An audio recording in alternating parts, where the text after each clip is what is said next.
अस्सलाम वालेकुम नाज़रीन, आप देख रहे हैं ड्रामा सीरियल अदावत। अगर आपको हमारी ये वीडियो अच्छी लगे इसको लाइक करें, हमारे यूट्यूब चैनल पाकिस्तानी ड्रामा को सब्सक्राइब करें। असजद और मारिया अपनी शादी का आगाज़ कर चुके होते हैं और काफ़ी खुश होते हैं, लेकिन असजद के जो घर वाले होते हैं वो इस शादी से खुश तो नहीं होते। लेकिन असजद की बहन जो बेबी होती है वो भी असजद की हर एक बात पर जासूसी सी करती रहती है। लेकिन वो असजद जो की बहन होती है बेबी अपनी माँ से कहती है कि भाईजान की अभी शादी को हुए 2 दिन हुए, लेकिन वो आते ही बुजुर्ग के गुलाम बन गए। लेकिन जो असजद की माँ होती है वो इस बात को सुनकर एकदम हैरतज़दा हो जाती है। फिर जो सी असजद की बहन होती है बेबी अपनी माँ को ये सारी बातें बताती है कि भाईजान तो अपनी बीवी के लिए कमरे में खाना लेके जा रहे हैं, कभी कुछ कर रहे हैं, कभी कुछ, वो आते ही जोरों के गुलाम बन गए। लेकिन ये हमने शादी तो भाई की इसलिए नहीं की थी।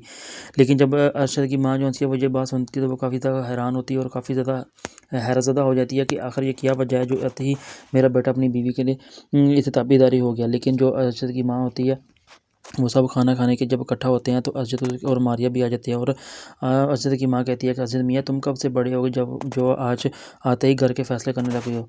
लेकिन जो असजद की माँ होती है कि एक बात सुन लो मेरी कान खोल के, घर में हम बड़े हैं तो हम ही घर के फैसले करेंगे, तुम्हारा कोई हक नहीं है, इसलिए तुम इस काम में दोबारा कोई दखलअंदाज़ी नहीं करोगे। लेकिन असजद जो होता है वो अपनी माँ की इस बात को सुनकर एकदम हैरतज़दा हो जाता है कि आखिर क्यों नहीं, मैं घर में सबसे बड़ा बेटा हूँ, लेकिन मेरे हक क्या मैं भी बात कर सकता हूँ।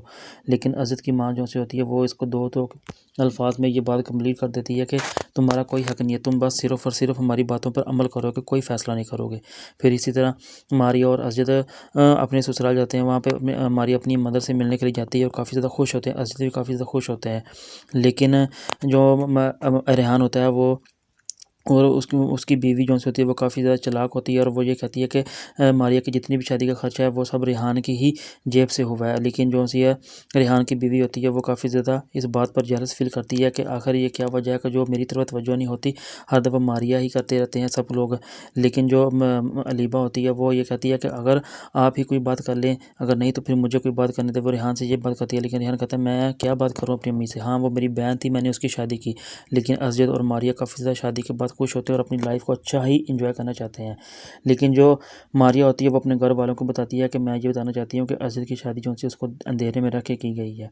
लेकिन जो रेहान की माँ होती है वो अलीबा से कहती है कि तुम जो भी बात कर रही हो अलीबा, वो सोच समझ कर खामोश होकर बात करो, इसलिए लेकिन जो अलीबा होती है वो मारिया के बारे में काफ़ी ज़्यादा जेलस फील करती है। वो ये कहती है कि जिस तरह आज तुमने मेरी इंसल्ट करवाई है सबके सामने, लेकिन मैं तुम्हें भी इस तरह चैन के साथ सुकून से रहने नहीं दूँगी।